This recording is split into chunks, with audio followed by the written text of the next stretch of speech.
So first, some long-term care basics. What is it? Long-term care includes services that are given over an extended period of time to people who really cannot care for themselves. This is frequently defined by limitations on their ability to perform everyday tasks, what we call activities of daily living or instrumental activities of daily living.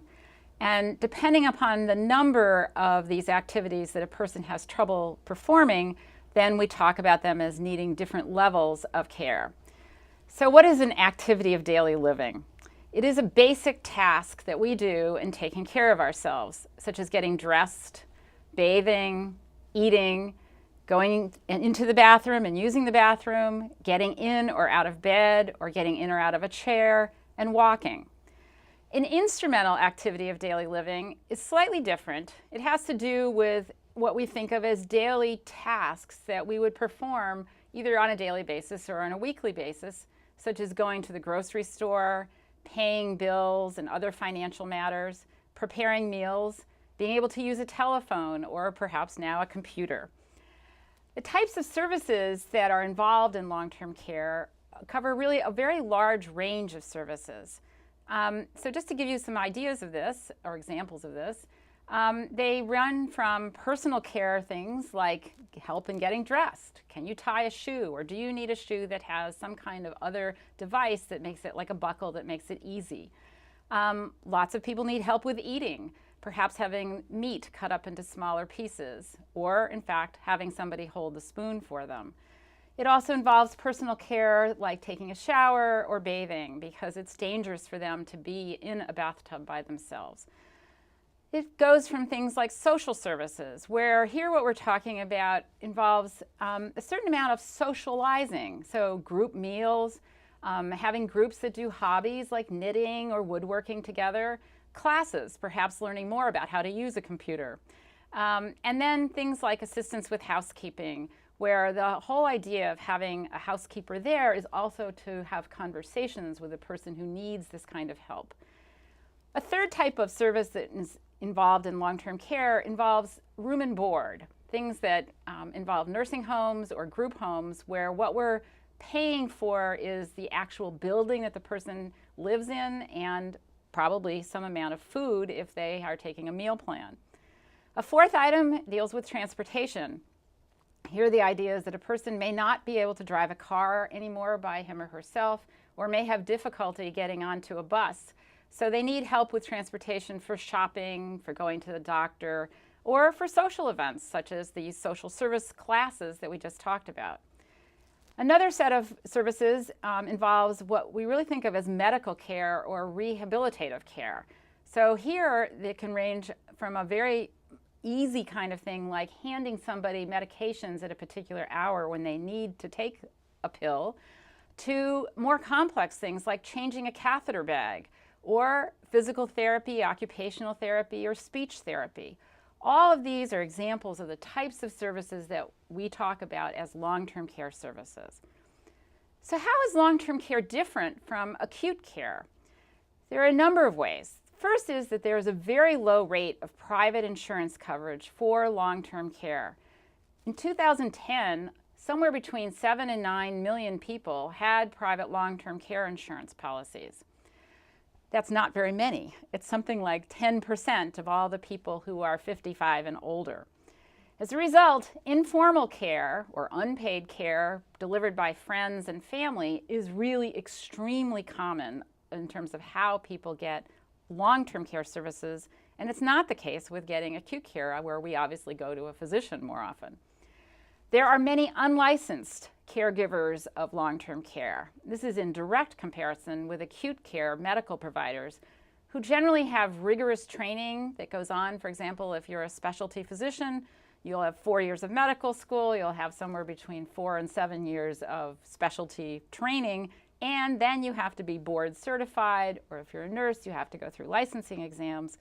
So it is a big distinction that the long-term caregivers are generally unlicensed, and many of them are paid essentially under the table. That is to say, people are not declaring the taxes for income tax or Medicare and Social Security payroll taxes.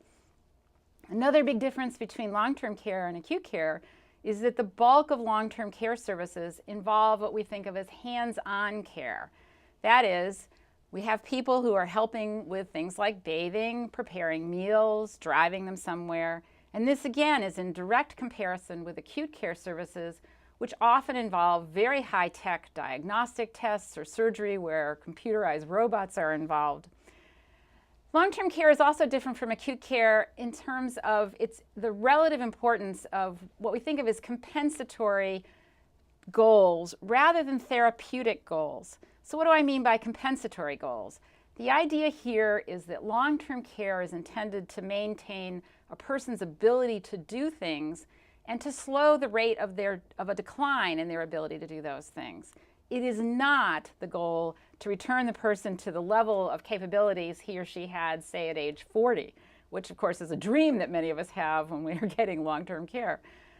And finally, the people in need of long-term care are often unable to advocate for themselves. So here you have to think about people who have some level of dementia, or maybe their speech is not very good, or perhaps they're simply afraid to say that the caregiver is not being very nice to them or spending time on a cell phone rather than listening to their complaints, or just they want to have a conversation with somebody and instead the caregiver is talking on the cell phone to a friend. So where is long-term care delivered? It's delivered in either two domains. One is institutional and the other is non-institutional, or what we often refer to as a community setting. So what do we mean by an institutional setting? I think most of us, when we think about long-term care and get very nervous about it, immediately imagine a nursing home. Or perhaps we've had a relative who's been in a group home, which is for a small number, maybe 4 to 6 people. But either way, a nursing home particularly conjures up horrible images in our mind. And in fact, actually, very few people who get long-term care services receive them in nursing homes or in these group homes. The vast majority of long-term care is delivered in a community setting, and primarily that means in the person's own home. There are also adult daycare settings, which are very much like child daycare settings, only the notion here is that there are activities planned during the day to help entertain a person. My grandmother was taken to one of these daycare settings once. She was 94 at the time, and my mother picked her up at something around 3 o'clock in the afternoon. And my grandmother's response was, "I'm never going back there again. That is for old people." Another community setting that is often the place where long-term care services are delivered are these newer types of settings called assisted living facilities.